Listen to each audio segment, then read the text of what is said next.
can provide clinically the horse's movement with his 4 feet provide the same movement that a human being has when they walk. It just replicates the human gait. So with his hind legs, his hips provide the same movement that a human has when they're walking with their hips.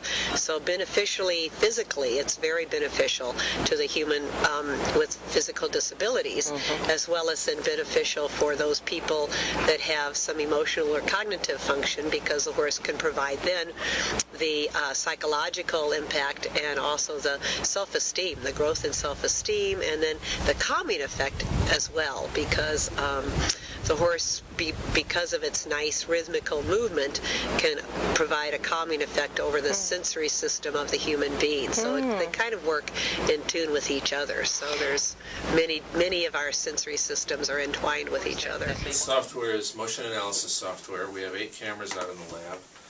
And what it does is the 8 cameras can see little reflective markers that we put on the body and on the anatomical landmarks of the body. And anytime any 2 cameras can see those markers, we can fix their position in 3-dimensional space to about 0.5 millimeter precision. Wow. So what that does is create this, what we have started to call a tinker toy image in the computer. And we can put it into motion. And so our testing barrel out there is the 4 dots here in the bottom. Okay. And all it does is challenge the child to maintain their stability. Okay, so we developed this barrel so that we could test the movement. And what it really is, it's really very simple. It just moves back and forth on a track, and it challenges movement in only one direction. It's not like a horse. It doesn't move like a horse. And we essentially what we do, and Heather's our volunteer today, but we build kind of a saddle around them to keep them stable and feeling safe. So we have Velcro on the barrel. And it moves just in one dimension, like I said. And we start out the movement at a fairly slow movement, and we turn it on up to this speed. And it's a pretty slow movement that we test them at. And we actually give them a toy to hold in their hands, so they're not grabbing on like Heather's doing. So they have to hold the toy in front of them. And then we move up the speed up a little bit faster.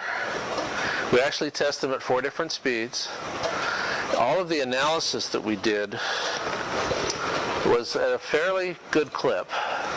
And I want you to notice something when you look at Heather's head. And this is the speed we actually did all of our analysis at. Notice that her head is not moving.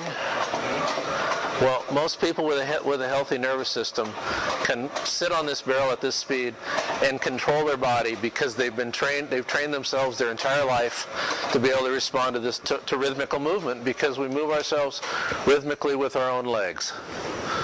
So what we're doing is giving these kids on the horse an opportunity to build that same ability to move rhythmically, which they may not have been able to do before because of their disability, because they may use a wheelchair, because they may use walkers and canes. And by learning teaching their brain how to control their body when their pelvis is in motion, which it is whenever we're walking around, is a tremendous benefit to these kids. And like I said earlier, once you have the strength in your trunk to be able to control your trunk, then your arms are accessible to you to do things. So what I would love for you to do is tell me how you ended up here with Carter. Carter has spastic diplegia. He was prematurely born at 23 weeks. He was 1 pound, 5 ounces when he was born. He was the sole survivor of a triplet pregnancy, and he spent 6 months in the NICU, having surgery after surgery, procedure after procedure. He would get well, and then he would get sick again. He would get well, and then something else would happen. So we spent 6 months basically living at the NICU. He was our firstborn child. So that was basically our life for 6 months. Then he got well, and he came home, and he's been a blessing in our lives since the day he was born. He was diagnosed with cerebral palsy when he was 2 years old, although there were signs earlier, but they just don't make the diagnosis until 2 years old. He has spastic diplegia, and basically what it does to him is it limits his ability to move easily and freely like you and I would. Oh!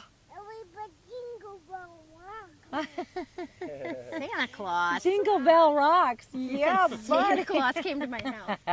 Good. Oh, that's his guitar. He's playing his guitar on his horse. Jingle Bell rock. Jingle Bell rock.